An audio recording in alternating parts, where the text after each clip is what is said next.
wee job today. I'm going to strip off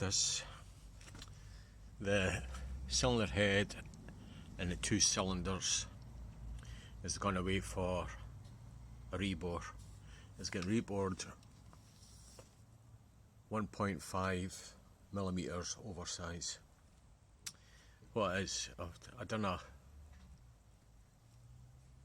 rebuild on this, and I just feel that the engine is just a wee bit noisy. It's got a bit of piston slap, so hopefully that's going to cure it. So the first thing to do is we'll disconnect the battery for there. The next thing to take off, I'm going to take off the exhaust downpipes, if you want to call them there. There should really be two sort of locking tabs in them, but they were missing on this. So you should be able to get them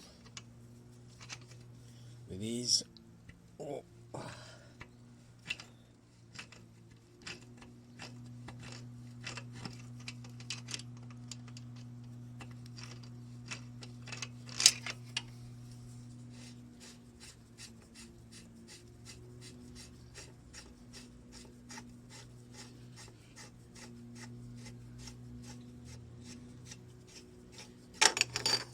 Yeah, I'll go around and get the other side slackened.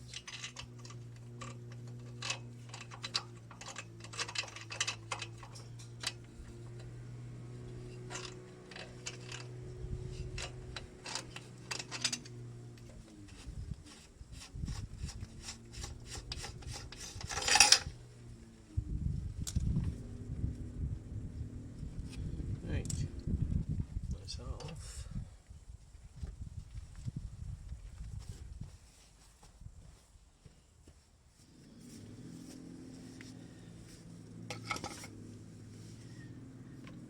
Now next thing, I'm keeping the carburetors in place, the airbox in place, because that is a pure pig to get in.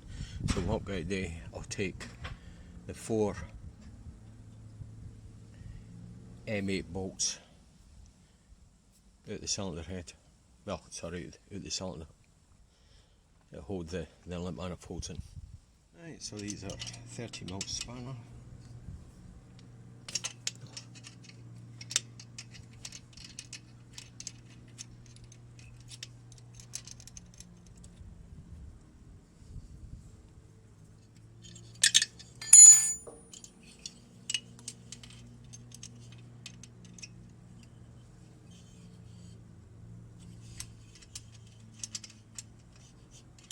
I know some people probably prefer to take all the carburetors off, but this is just, I prefer doing it this way, because that was a pure pig to get on.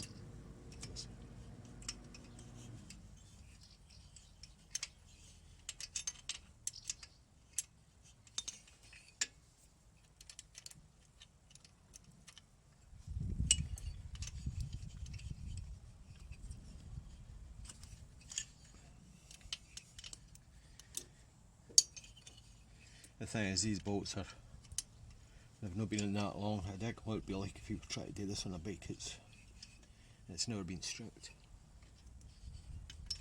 So, right, I'll get these bolts out.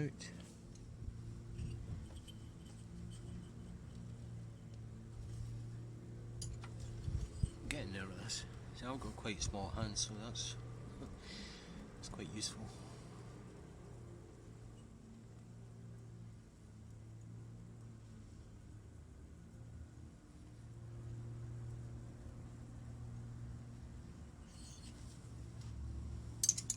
I've just got the one bolt to come out there for the for the carburetors.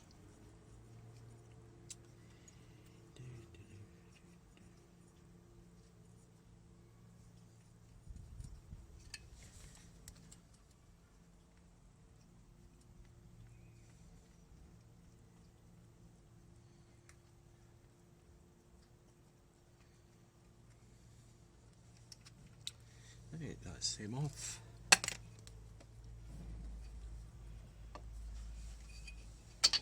We'll off with the HT leads. Now this is, I'm sure this is a 14mm. Yep.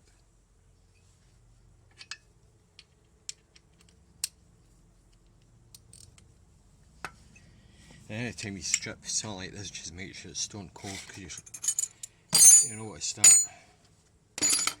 slanting head bolts off. You could, there's a possibility you could warp the alloy. So right, so get these in a sort of diagonal, just sort of quarter turn each to start with, I would say.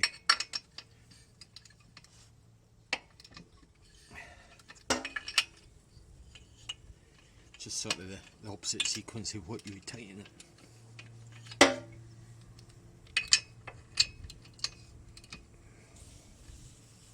No, that's got very good. That's better. There's a better view there. Right, that's a bit better view.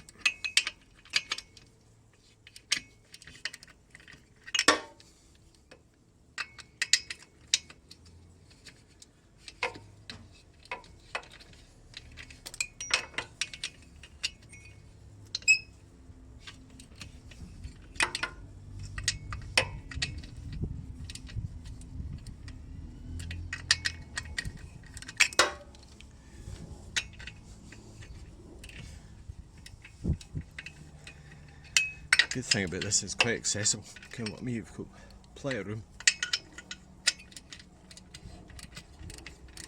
In fact, you'll probably not get an easier top end engine to strip than this.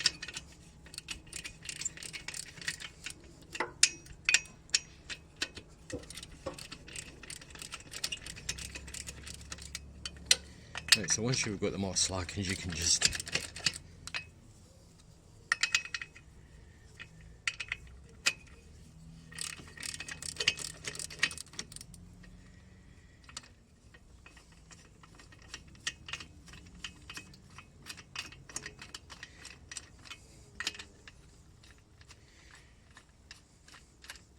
I would never, when you're stripping something like this, use one of the power tools, impact wrenches or anything like that. Never. You're better to feel, because you could easily strip something with that.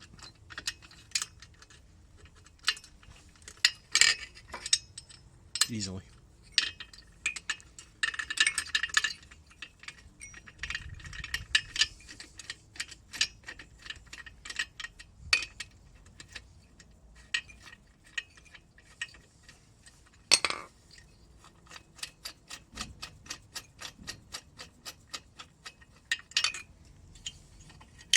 These are all the same length, and I've got a spring washer and a plain washer on each.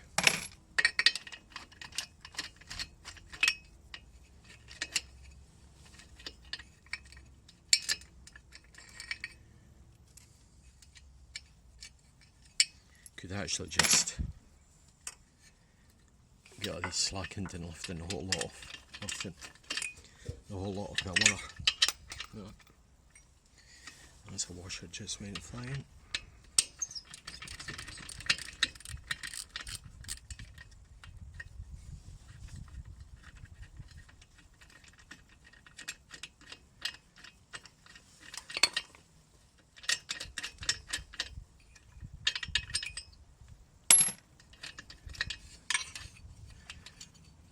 That one's off. That one's off.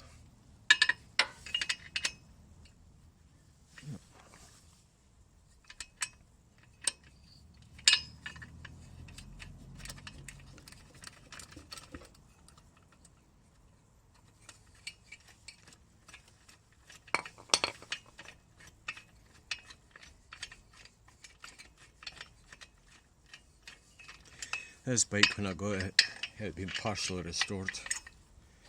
The chap had got the frame powder coated and other bits and pieces done. And the rest of it was in bits basically.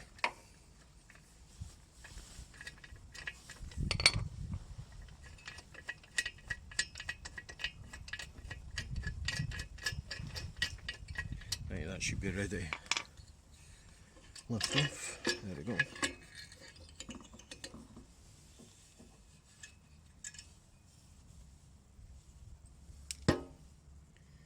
Looks pretty good.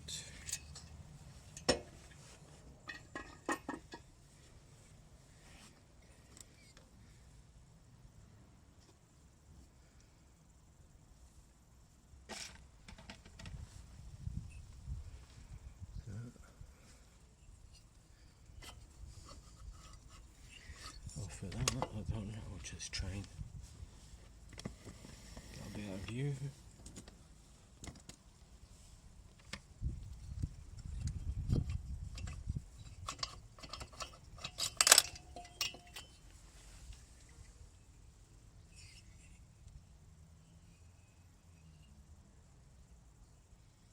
So when I got the chap had supplied new pistons. In fact, the engine was assembled. I thought, right, I'll strip it down. All the crank bearings were totally knackered, so I built it back up with the new pistons. The bores are slightly worn, so, and it's a bit noisy, so I should really got it bored out to start with. Should have.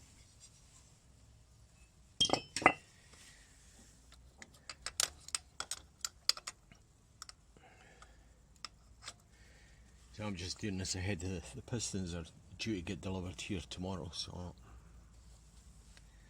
may as well get the other one off while I'm here.